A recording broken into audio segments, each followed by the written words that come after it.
Ya parece disco rayado. Otra vez las precampañas de los aspirantes a los puestos de elección popular se dirigen al establecimiento de estrategias que solo conllevan la descalificación del oponente.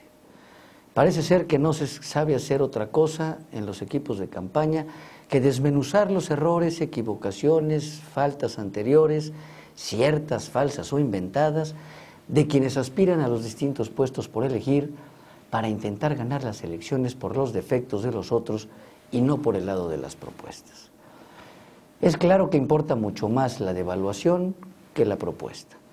Será probablemente que se carece de propuestas serias y convincentes, o será porque, como siempre se trata de los mismos candidatos que ya han sido servidores públicos con antelación, entonces la propuesta ya resulta inverosímil para el grueso de los mexicanos. Incluso salta a la vista por novedoso el cambio tan radical de discurso de algunos candidatos, como el que hoy sustenta Andrés Manuel López Obrador, que parece legitimar todo aquello que antes le parecía ilegítimo y propone nexos con quienes antes solo merecían desprecios y descalificaciones. El fin es ganar las elecciones y todos los medios se consideran aceptables sin limitación ni vergüenza alguna, aprovechándose de la falta de memoria de muchos mexicanos que no parecen recordar los discursos de antes y que otorgan credibilidad a los actuales como si se tratara de verdaderas primicias. Frente a estos escenarios nos preguntamos, ¿quién de todas estas personas está pensando realmente en México? ¿Somos realmente ofertas atractivas para el país o somos exigencias políticas que forzamos? ¿Queremos realmente a México? Finalmente, todos y cada uno de los candidatos a servidores públicos se encuentran en búsqueda del poder público que el puesto les confiere, y ese poder se pretende identificar con el concepto de autoridad, tal vez sin razonar adecuadamente lo que implica tener esa autoridad. Un tratadista que hace muchos años consulté, cuyo nombre no he podido recordar, hacía coincidir el vocablo autoridad con el concepto de servicio, y más o menos decía que no podía concebirse el ejercicio de ninguna autoridad si no es siempre en función del beneficio de las personas a quien se sirve.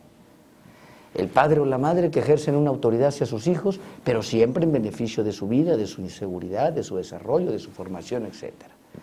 El maestro de la escuela que ejerce una autoridad derivada para el mejor desarrollo intelectual de sus alumnos. El servidor público que tiene el poder de mando sobre los demás ciudadanos, que se entiende que ese ejercicio de autoridad se justifica porque al final beneficia a la comunidad a la que se dirige o a la que se manda. Es decir, que el concepto de autoridad solo puede justificarse cuando su ejercicio beneficia a las personas sobre las quien se ejerce. Pensar de otra manera es hablar de autoritarismo, que no es lo mismo porque se refiere al ejercicio de un poder injusto, arbitrario, pendiendo solamente de la voluntad y el beneficio de quien lo ejerce. Poder y autoridad no son lo mismo, aunque el ejercicio de la autoridad requiera de aquel. Sin embargo, la autoridad requiere de legitimidad y ella solo se consigue cuando está vinculada a lograr un beneficio a aquellas personas sobre las que se ejerce y éste, buscando esa utilidad, ha consentido en otorgar ese poder al gobernante. Este es el principio de la democracia en la que el pueblo otorga esa autoridad y poder al gobernante para que lo ejerza en beneficio del propio pueblo. Es por esto por lo que Giovanni Sartori afirma que la democracia necesita de la autoridad y por lo mismo no es autoritaria, pero también agrega que cuanto más autoritario es un régimen, menos descansa en la autoridad. O como también nos dice Friedrich, en una sociedad totalitaria, la verdadera autoridad se destruye del todo. Estas reflexiones deberían estar presentes en todos y cada uno de los candidatos que hoy se ofrecen como opciones para el ejercicio del poder público. Deben estar claramente conscientes de que la autoridad que pretenden ejercer sobre los demás no tiene otra finalidad que el beneficio propio de los ciudadanos y que sólo así se justifica. Ya la historia reciente nos ha dado muestras de lo que acontece cuando se desconocen estos principios. Basta repasar las últimas noticias de la llamada primavera árabe en el Medio Oriente para darnos cuenta de lo que acontece cuando el gobernante se olvida de su pueblo y ejerce la autoridad que tiene para sí. Al final termina perdiendo el poder que se le había otorgado, ya sea por las vías institucionales o de la rebelión generalizada. Algunos pueblos árabes han decidido que no quieren seguir obedeciendo a esos gobiernos.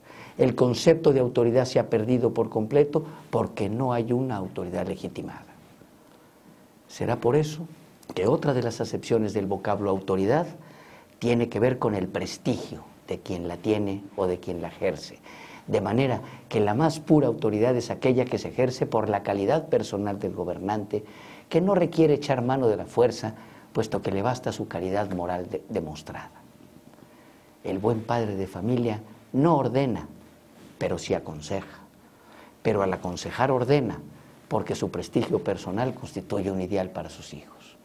Ojalá que algún día en nuestro México los ciudadanos veamos en nuestros gobernantes no solo candidatos, sino ejemplos de vida a seguir, y sometamos nuestras conductas al bienestar comunitario, porque ese sea el ideal demostrado de quienes se aprestan a gobernar. Pero para ello necesitan ellos y nosotros querer a México. Hasta la próxima.